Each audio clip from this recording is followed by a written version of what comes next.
El conflicto de los siglos. Se enciende una luz en Suiza. Capítulo 9.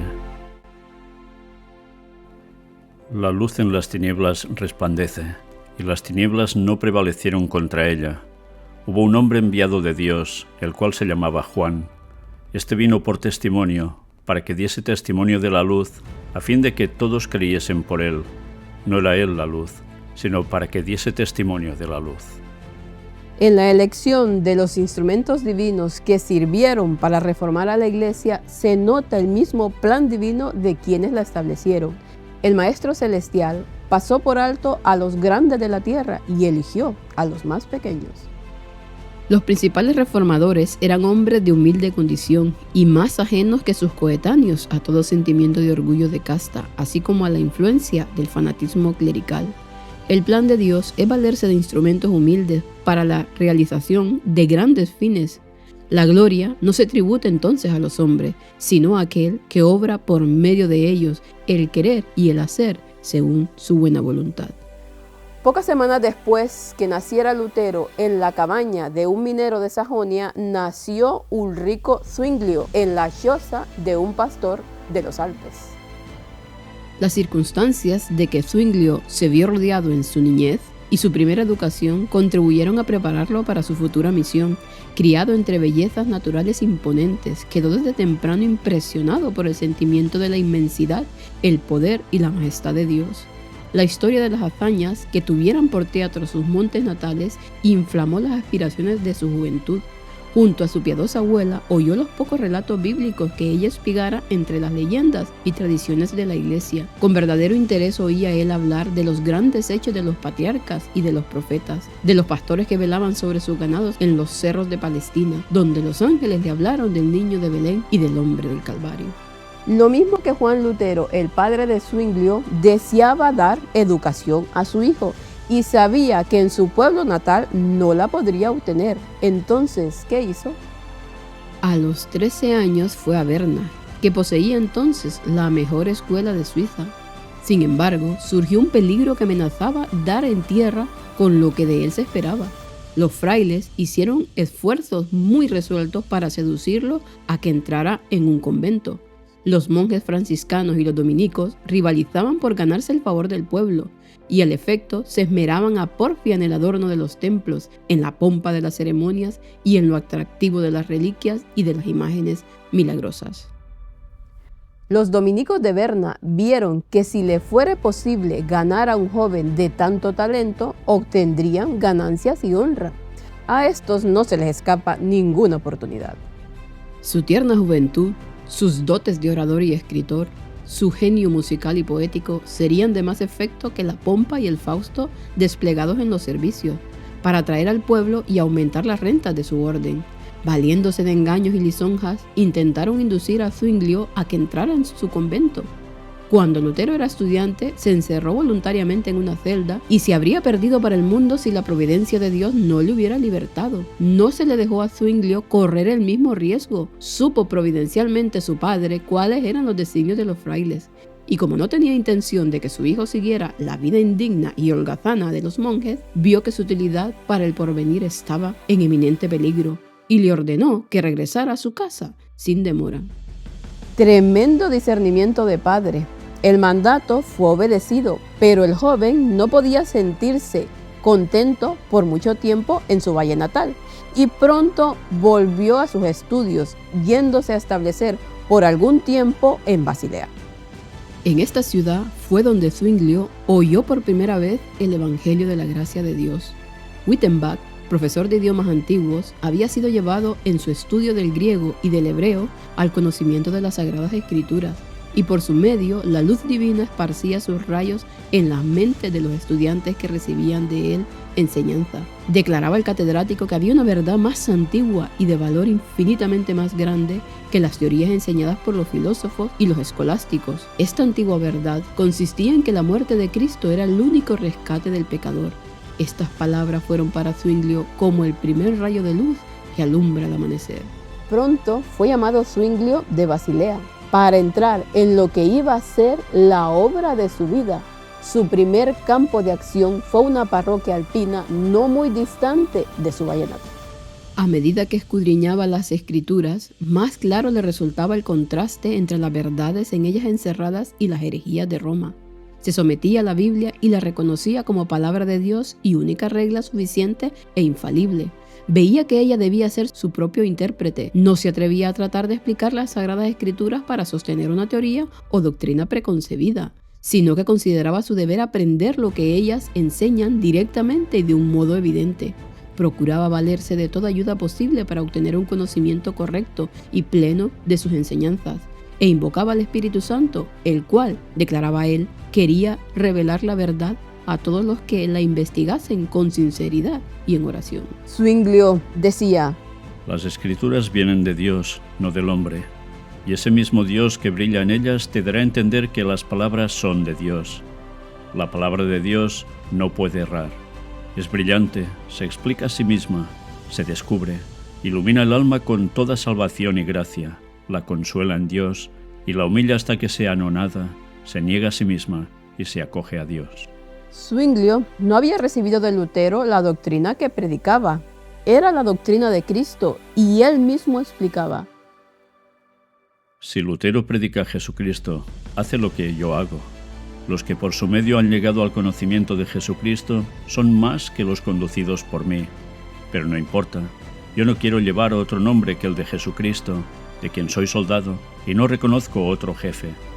No he escrito una sola palabra a Lutero, ni Lutero a mí. ¿Y por qué?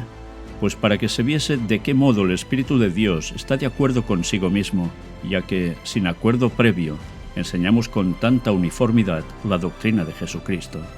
En 1516 fue llamado Zwinglio a predicar regularmente en el convento de Einsiedeln, donde iba a ver más de cerca las corrupciones de Roma y donde iba a ejercer como reformador una influencia que se dejaría sentir más allá de sus Alpes natales. Zwinglio, muy afligido al ver estas cosas, aprovechó la oportunidad para proclamar la libertad por medio del Evangelio a aquellas almas esclavas de la superstición. Decía: No penséis que Dios esté en este templo de un modo más especial que en cualquier otro lugar de la creación. Sea la que fuere la comarca que vosotros habitáis, Dios os rodea y os oye. ¿Será acaso con obras muertas, largas peregrinaciones, ofrendas, imágenes, la invocación de la Virgen o de los santos, con lo que alcanzaréis la gracia de Dios? ¿De qué sirve el conjunto de palabras de que formamos nuestras oraciones? ¿Qué eficacia tienen la rica capucha del fraile, la cabeza rapada, hábito largo y bien ajustado y las zapatillas bordadas de oro? Al corazón es a lo que Dios mira, y nuestro corazón está lejos de Dios. Muchos de los que le oían recibían con desagrado sus enseñanzas. Era para ellos un amargo desengaño saber que su penoso viaje era absolutamente inútil. Otros, en cambio, recibieron con alegría las nuevas de la redención por Cristo. Las observancias establecidas por Roma no habían infundido paz a su alma, y llenos de fe aceptaban la sangre del Salvador en propiciación por sus pecados. Estos regresaban a sus hogares para revelar a otros la luz preciosa que habían recibido. Así fue llevada la verdad de aldea en aldea, de pueblo en pueblo, y el número de peregrinos que iban al santuario de la Virgen disminuyó notablemente. Menguaron las ofrendas, y en consecuencia la prebenda de Zwinglio menguó también, porque de aquella sacaba su subsistencia, pero sentíase feliz al ver quebrantarse el poder del fanatismo y de la superstición. Las autoridades de la iglesia no ignoraban la obra que Zwinglio estaba realizando, pero creían que aún lo podían ganar para su causa. Pasados 3 años, fue llamado a desempeñar el cargo de predicador en la Catedral de Zúrich. Era esta ciudad, en aquel entonces, la más importante de la Confederación Suiza, y la influencia que el predicador pudiera ejercer en ella debía tener un radio más extenso. Pero los eclesiásticos que le habían llamado a Zúrich, deseosos de evitar sus innovaciones, procedieron a darle instrucciones acerca de sus deberes. Pondréis todo vuestro cuidado en recaudar las rentas del cabildo, sin descuidar siquiera las de menor cuantía. Exhortaréis a los fieles, ya desde el púlpito, ya en el confesionario, a que paguen los censos y los diezmos, y a que muestren con sus ofrendas cuánto aman a la Iglesia. Procuraréis multiplicar las rentas procedentes de los enfermos, de las misas y en general de todo acto eclesiástico. Respecto a la administración de los sacramentos, a la predicación y a la vigilancia requerida para apacentar la grey, son también deberes del cura párroco. No obstante, podéis descargaros de esta última parte de vuestro ministerio, tomando un vicario sustituto, sobre todo para la predicación. Vos no debéis administrar los sacramentos sino a los más notables, y sólo después que os lo hayan pedido. Os está prohibido administrarlos sin distinción de personas. Zwinglio oyó en silencio estas explicaciones y en contestación, después de haber expresado gratitud por el honor que le habían conferido al haberle llamado a tan importante puesto, procedió a explicar el plan de trabajo que se había propuesto adoptar. Les dijo: La vida de Jesús ha estado demasiado tiempo oculta al pueblo. Me propongo predicar sobre todo el Evangelio según San Mateo, ciñéndome a la fuente de la Sagrada Escritura, escudriñándola y comparándola con ella misma, buscando su inteligencia por medio de ardientes y constantes oraciones. A la gloria de Dios, a la alabanza de su único Hijo, a la pura salvación de las almas y a su instrucción en la verdadera fe, es a lo que consagraré mi ministerio. Lógicamente, los eclesiásticos desaprobaron este plan y procuraron disuadirle, pero Zwinglio se mantuvo firme. Pero por más que al principio fuera su obra acogida con entusiasmo, vino al fin la oposición. Los frailes se propusieron estorbar su obra y condenar sus enseñanzas.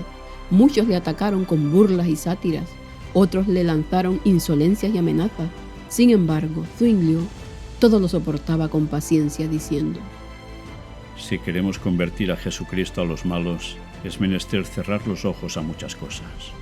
Cuando Dios se dispone a quebrantar las cadenas de la ignorancia y la superstición, es cuando Satanás trabaja con mayor esfuerzo para sujetar a los hombres en las tinieblas y para apretar más las ataduras que los tienen sujetos. La oposición se levantó contra este valiente. En Alemania, la venta de indulgencias había sido encomendada a los dominicos y era dirigida por el infame Tetzel.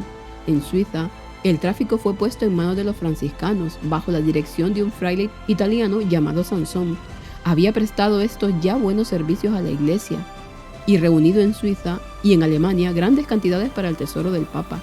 Cruzaba entonces a Suiza, atrayendo a grandes multitudes, despojando a los pobres campesinos de sus escasas ganancias y obteniendo ricas ofrendas entre los ricos.